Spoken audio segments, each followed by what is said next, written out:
শিল্পহীন বাঙালি শিল্পহীন অবস্থাতেই থাকবে। ফলে ভালো মাঠ পেয়ে ভালো পিচ পেয়েও প্রধানমন্ত্রী কিন্তু আজকে রান পেলেন না, কেবলমাত্র রাজ্য বিজেপির অকর্মণ্যতা, ব্যর্থতা এবং নেতাদের স্বার্থপরতার জন্য।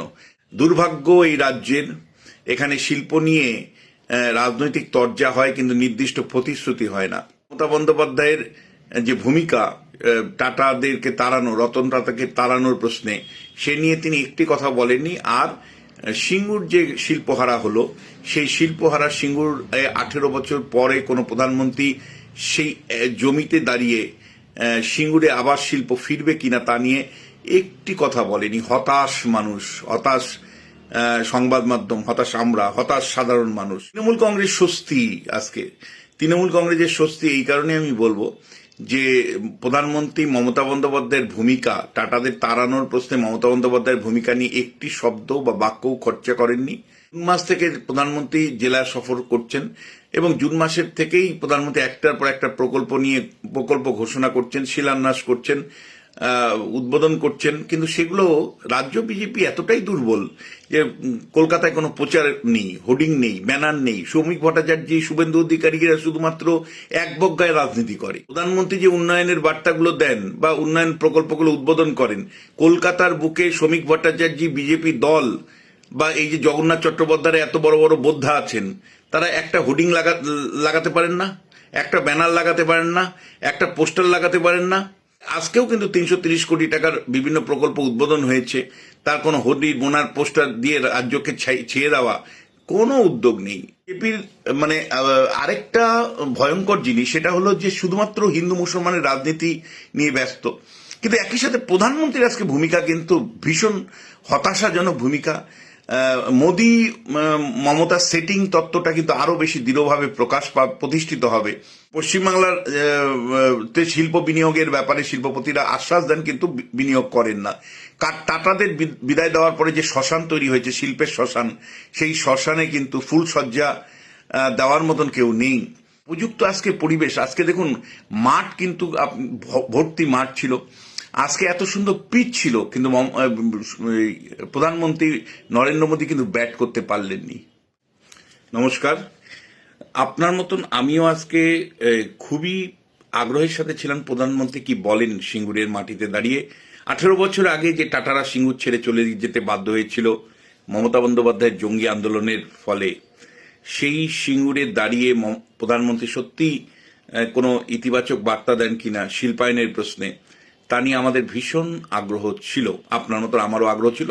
এবং সত্যি বলতে সাম্প্রতিককালে মালদার জনসভার থেকেও বড় জনসভা কিন্তু আজকে সিঙ্গুরে করলেন প্রধানমন্ত্রী, এবং উন্মাদনা সাধারণ মানুষের মধ্যে ছিল, বিজেপির কর্মীর বাইরেও সাধারণ মানুষের মধ্যে ছিল। মিডিয়ার আগ্রহ তো মারাত্মক লেভেলে ছিল, মানুষ জানতে চাইছিল যে নরেন্দ্র মোদী মমতার ভূমিকা সম্পর্কে কি বলেন। মমতা যেভাবে টাটা তাড়িয়েছিল, সেই টাটা তাড়ানো মমতা বন্দ্যোপাধ্যায়ের ভূমিকা নিয়ে মোদী কি বলেন। এবং মানুষের আরেকটা আগ্রহ অবশ্যই ছিল, সেটা হলো যে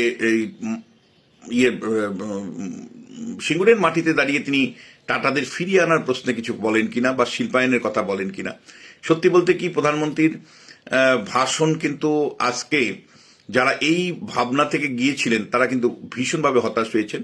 তৃণমূল কংগ্রেস স্বস্তি আজকে, তৃণমূল কংগ্রেসের স্বস্তি এই কারণে আমি বলবো যে প্রধানমন্ত্রী মমতা বন্দ্যোপাধ্যায়ের ভূমিকা, টাটাদের তাড়ানোর প্রশ্নে মমতা বন্দ্যোপাধ্যায়ের ভূমিকা নিয়ে একটি শব্দ বা বাক্যও খরচা করেননি। আবার একই সাথে সিঙ্গুরের মাটিতে দাঁড়িয়ে প্রধানমন্ত্রী একটি কথাও বলেননি যে তিনি এই অঞ্চলের বা সিঙ্গুরে কোনো শিল্প গড়ে তুলবেন, এই প্রতিশ্রুতিও তিনি কোনো বলেনি। নির্বাচনে কোড অফ কন্ডাক্ট চালু হয়নি, ফলে যদি এই কথাটা, যদি একটা বাক্য উনি বলতে পারতেন যে এই শিল্প তাড়ানো জমিতে আমরা আবার শিল্প ফিরিয়ে আনবো, এই কথাটাই যথেষ্ট ছিল। কিন্তু মমতা বন্দ্যোপাধ্যায়ের যে ভূমিকা টাটাদেরকে তাড়ানো, রতন টাটাকে তাড়ানোর প্রশ্নে, সে নিয়ে তিনি একটি কথা বলেননি। আর সিঙ্গুর যে শিল্পহারা হলো, সেই শিল্পহারা সিঙ্গুর 18 বছর পরে কোনো প্রধানমন্ত্রী সেই জমিতে দাঁড়িয়ে সিঙ্গুরে আবার শিল্প ফিরবে কিনা তা নিয়ে একটি কথা বলেনি। হতাশ মানুষ, হতাশ সংবাদ মাধ্যম, হতাশ আমরা, হতাশ সাধারণ মানুষ। দুর্ভাগ্য এই রাজ্যের, এখানে শিল্প নিয়ে রাজনৈতিক তরজা হয়, কিন্তু নির্দিষ্ট প্রতিশ্রুতি হয় না। দেখুন, প্রধানমন্ত্রী অনেক বলেছেন, অনেক কিছু বলেছেন, অবশ্যই ভালো ভালো কথা বলেছেন। 330 কোটি টাকার প্রকল্প উদ্বোধন করেছেন, 6টি অমৃত ভারত ট্রেনের উদ্বোধন করেছেন, একাধিক মানে লোকাল স্তরের ট্রেনের উদ্বোধন হয়েছেন, বিভিন্ন রেল প্রকল্পের উদ্বোধনের যে তিনি করেছেন সেটা ভীষণ ইম্পর্টেন্ট। যদিও জুন মাস থেকে প্রধানমন্ত্রী জেলা সফর করছেন এবং জুন মাসের থেকেই প্রধানমন্ত্রী একটার পর একটা প্রকল্প ঘোষণা করছেন, শিলান্যাস করছেন, উদ্বোধন করছেন, কিন্তু সেগুলো রাজ্য বিজেপি এতটাই দুর্বল যে কলকাতায় কোনো প্রচার নেই, হোর্ডিং নেই, ব্যানার নেই। শ্রমিক ভট্টাচার্য, শুভেন্দু অধিকারীরা শুধুমাত্র এক বজ্ঞায় রাজনীতি করে। ধরুন জুন মাস থেকে আমি লক্ষ্য করছি, জুন মাস থেকে প্রত্যেক মাসে প্রধানমন্ত্রী প্রায় আসছেন, মাঝখানে শুধুমাত্র 2 মাস বাকি ছিল। প্রত্যেকটা মাসে এসে তিনি কিছু না কিছু উদ্বোধন করছেন। কলকাতায় আপনার কোনো হোর্ডিং পড়ে? জেলা শহরে কোনো হোর্ডিং আপনি দেখতে পারেন যে প্রধানমন্ত্রী উদ্বোধন করছে সেই ছবি? মমতা বন্দ্যোপাধ্যায় যে লেভেলে প্রচার করতে পারে, তাহলে মানে শুভেন্দু অধিকারীরা কি করে? শুধুমাত্র হিন্দু হিন্দু বললে হয়ে যাবে? প্রধানমন্ত্রী যে উন্নয়নের বার্তাগুলো দেন বা উন্নয়ন প্রকল্পগুলো উদ্বোধন করেন, কলকাতার বুকে শ্রমিক ভট্টাচার্য বিজেপি দল বা এই যে জগন্নাথ চট্টোপাধ্যায় এত বড় বড় বোদ্ধা আছেন, তারা একটা হোর্ডিং লাগাতে পারেন না, একটা ব্যানার লাগাতে পারেন না, একটা পোস্টার লাগাতে পারেন না।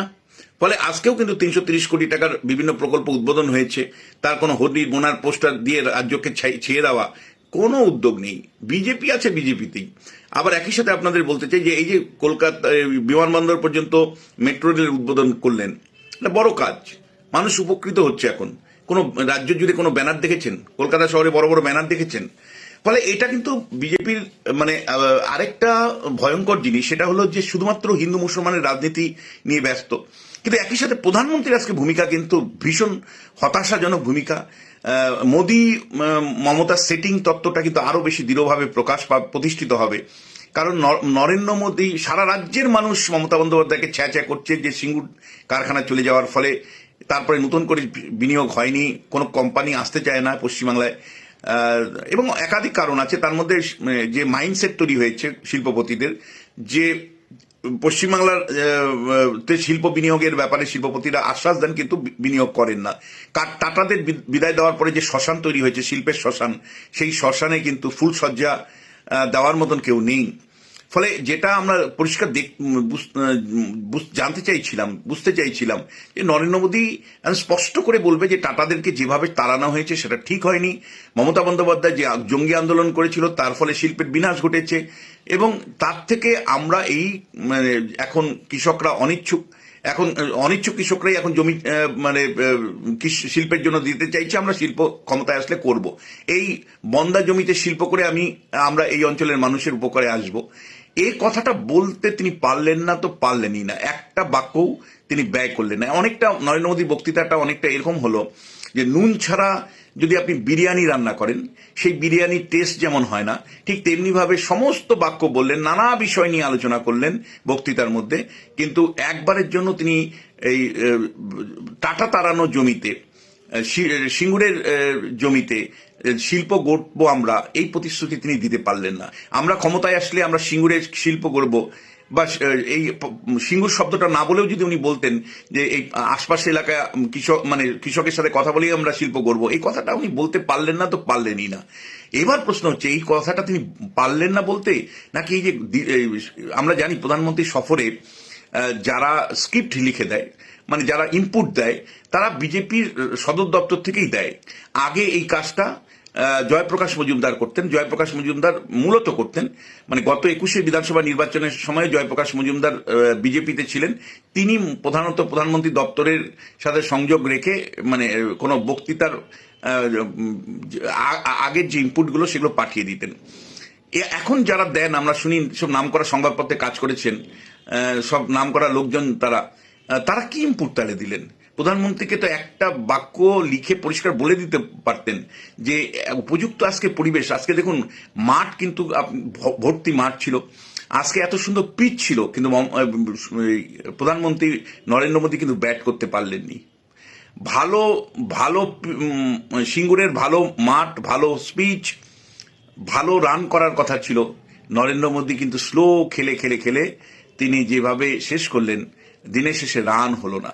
এই রান যে হলো না, রাজনৈতিক রানের কথা বলছি, সেটার জন্য কিন্তু এই রাজ্য দপ্তরের বিজেপিতে যারা বসে আছেন, যারা প্রধানমন্ত্রীর বিভিন্ন বক্তৃতা পাঠান বা ইনপুট পাঠান, প্রধানমন্ত্রী আপনারা জানেন কিনা প্রত্যেকটা জায়গায় বক্তৃতা করার আগে লোকাল লেভেল থেকে অর্থাৎ রাজ্য দপ্তর থেকে প্রধানমন্ত্রীর দপ্তরে যোগাযোগ করা হয়, প্রধানমন্ত্রী দপ্তর যোগাযোগ করে তার থেকে প্রধানমন্ত্রী দপ্তর ইনপুট নেয়।